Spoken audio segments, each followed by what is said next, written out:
The story of Mulan.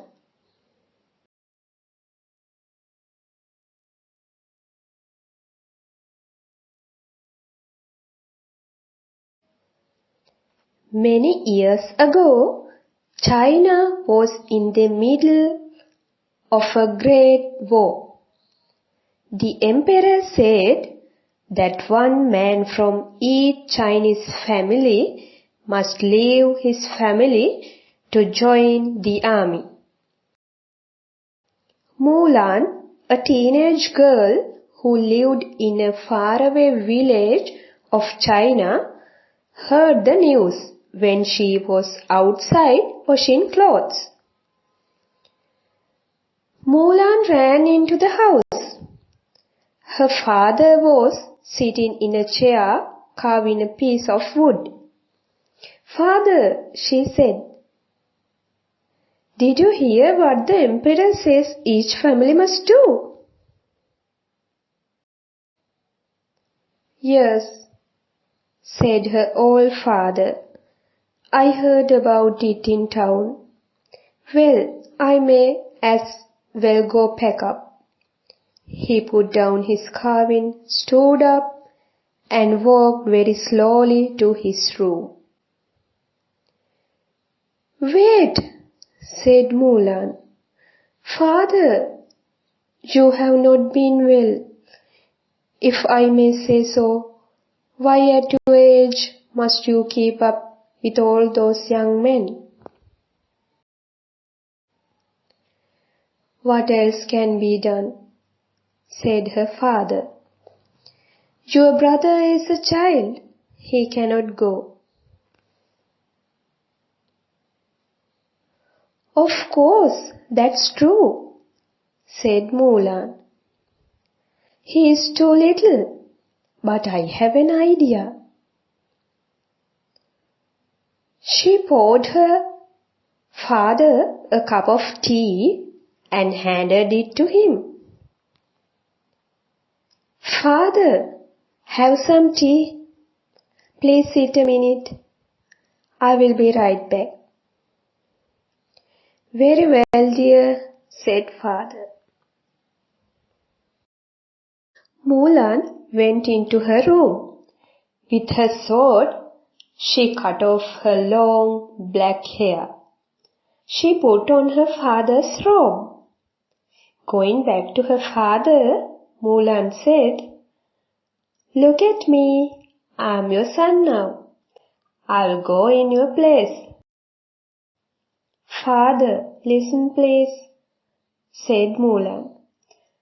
"For years you trained me in Kung Fu. You showed me how to use a sword." Mulan swung the sword back and forth with might.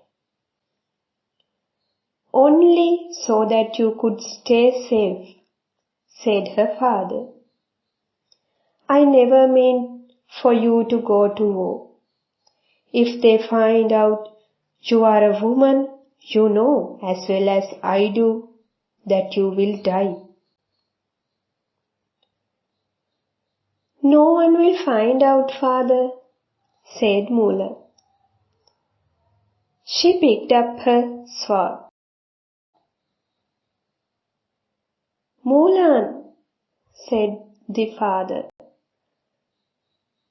He tried to get up but had to fall onto his chair. The daughter kissed him. "Goodbye." "I love you, father," she said. "Take care of yourself. Tell my brother I said goodbye." She climbed on a family horse, and off she went to join the emperor's army. In the army, Mulan proved to be a brave soldier. In time, she was put in charge of other soldiers. Her battles went so well that she was put in charge of more soldiers. Her battles kept on going well. After a few years, Mulan was given the top job. She would be general of the entire army. Not long after that, a very bad fever swept through the army. Many soldiers were sick, and Mulan became sick too, the general of the army. When the doctor came out of Mulan's tent, he knew the truth. "The general is a woman?" yelled the soldiers. "How can this be?" some called out. "She tricked us, and we will not fight for a woman," they said. "Punish her, make her pay. The cost is for her to die." But others called out in voices just as loud, "With Mulan, we win every battle." They said, "Stay away from our general." Just then, a soldier ran up. "Everyone," he called, "a surprise attack is coming." Mulan heard this from inside her tent. She got dressed and went outside. She was not yet strong, but stood tall.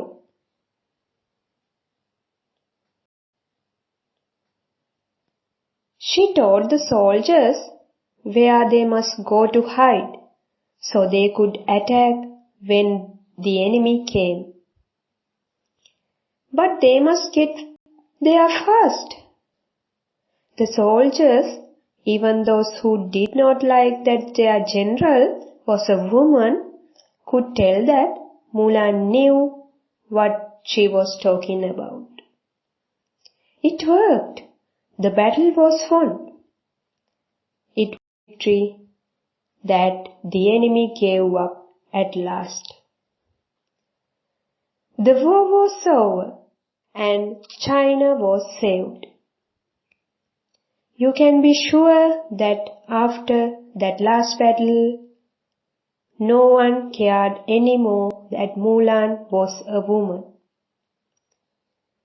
The emperor was so glad that Mulan had ended the long war.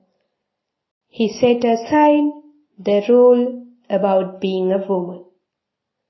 "Mulan, stay with me in the palace," he said.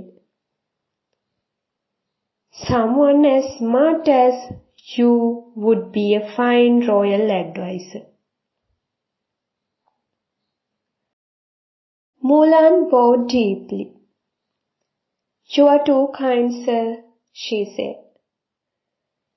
"But if you please, what I wish most of all is to return home to my family." "Then at least take these fine gifts," said the emperor.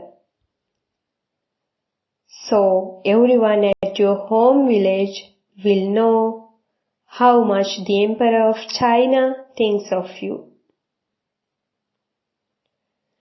Mulan returned to her village with 6 fine horses and 6 fine swords. Everyone cheered that she was safe. The person who had saved China was their very own Mulan.